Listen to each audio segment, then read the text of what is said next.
Inside Edition with Deborah Norville.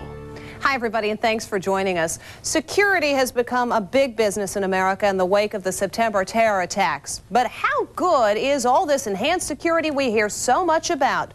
Take a look at what happened during last week's Oscars. Steve Noble reports on how easy it was for at least one group to go right past a security checkpoint. It was supposed to be the tightest security the Oscars have ever seen. Cops were everywhere, streets were closed, even the FBI was on alert. But that didn't stop this 57 Chevy limo from driving right up to the Oscar red carpet. If somebody were seriously planning a terrorist act, they would have had no problem doing it. He goes by the name Stretch, and along with two of his buddies, Frank and Scooby, they wanted to get some footage of the Oscars for a public access cable TV show. But what started as a prank ended up exposing what they say was a huge breach in Oscar security. I can't believe us. Look at all the cops. We cut through that security like hot knife through butter. They might ask you for ID. They breezed through two police checkpoints. Although their vehicle was checked for explosives, they were never asked for photo ID.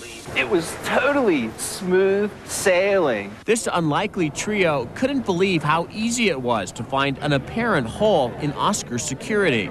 Our credentials were bogus. They showed us this limousine pass, which they say allowed them through security checkpoints. Our authority to pass through the most secure place in Hollywood on the night of the Oscars. So how did they get this pass? Well, they told us another driver let them copy his at this copy shop not far from the Kodak Theater. It's really not even the right color, but apparently it worked. The rest was easy. They say their limo was waved through all the way to the red carpet where some of Hollywood's biggest stars were arriving. But none of these would-be Oscar crashers ever set foot on the red carpet. You needed another credential for that.